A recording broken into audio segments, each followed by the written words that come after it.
Jetzt kommen wir in die Rotweinrunde und möchten Ihnen gerne einen Teil unserer Rotweine zeigen, die wir haben. Wir haben uns für unseren Spätburgunder 2018 entschieden, den wir Ihnen gerne zeigen werden. Nummer das 10, ist Nummer 10, ja genau.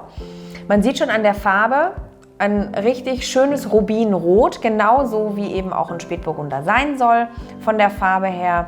Warum soll das so sein? Das kann ich ja vielleicht noch zusätzlich ergänzen. Also der Spätburgunder ist eine Rebsorte, die eben nicht ganz so viele Farbstoffe in der Beerenschale hat. Die Rotweine ziehen eben ihre Farbe aus der Beerenschale, die hier eben nicht so stark sind wie in den anderen Rebsorten. Und deshalb haben wir eben beim Spätburgunder meistens dieses klassische Rubinrot.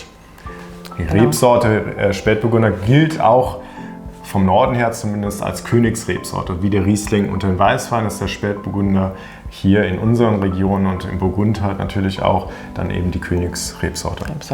Hier riecht man auch Holz und ich glaube auch das hat eine Bewandtnis von einem ganz bestimmten Holzfass nämlich auch ausgebaut, ne? Genau, wir haben vor 2 Jahren, und das ist auch was ganz Besonderes, wenn Sie mal vorbeikommen, ganz spannend, in unserem alten Keller, der 900 Jahre alt ist, den haben wir sogar erweitert, aber das ist auch noch eine weitere Geschichte, die ich hier vor Ort erzählen muss.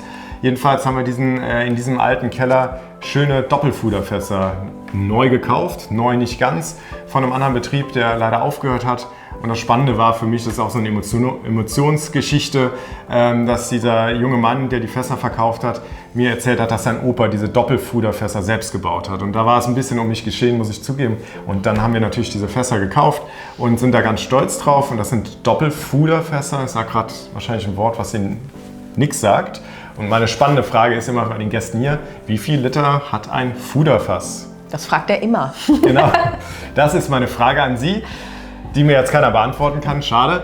Also ein Fuderfass, sagen wir ganz stolz an der Mosel, ist eigentlich die richtige Maßeinheit, in der man rechnen sollte. Alle Moselaner, alle Winzer rechnen in Fudereinheiten im Gegensatz zu allen anderen Weinbauregionen.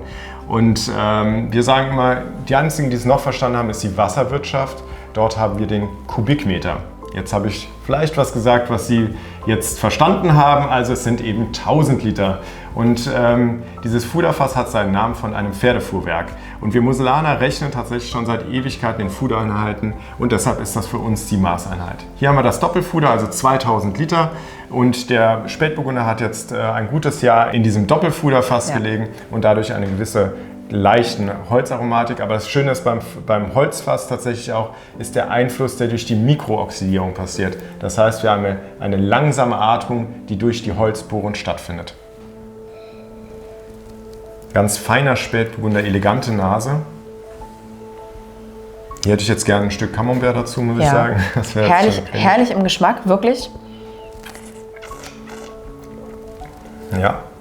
Schöner, vollmundiger Wein. Im Abgang merkt man, also das hat noch Potenzial, auch noch liegen zu lassen. Kann man noch. Dann wird das Ganze noch ein bisschen runder hinten raus. Also das ist noch so, wo man sagt, das ist noch ein junger Wein. Das ist 2018, aber für einen Spätburgunder ist er noch recht frisch hinten raus. Und das kommt dann, die Rundheit kommt dann noch dazu auf jeden Fall. Ja, ganz genau. Schöner Wein. Schöner Wein. Zum Jetzt-Trinken, aber auch noch zum Aufheben geeignet. Sie sollten, weil wir ja gerade eigentlich die Auslese hatten, das hätten wir jetzt vor dem Wein auch nochmal tun sollten, ein kleines Stückchen Brot, vielleicht mit Griebeschmalz dazu nehmen. Das ist immer gut zum Neutralisieren, gerade wenn wir switchen von einem süßeren Wein auf einen trockeneren, ist das immer ganz gut.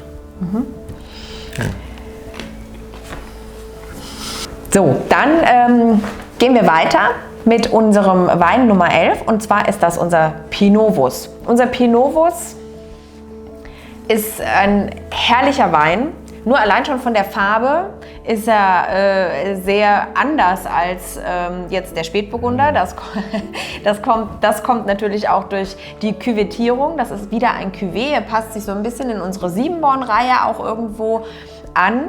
Ein Cuvée aus Spätburgunder, Dornfelder und Akzent. Und der Akzent ist genau die Rebsorte, die hier was ganz Besonderes bringt. Akzent kennen Sie wahrscheinlich nicht. Akzent ist eine Rebsorte, eine pilzwiderstandsfähige Rebsorte, kennen wir von unserem Franziskus, die eben weniger, also mehr resistent ist gegen die Krankheiten.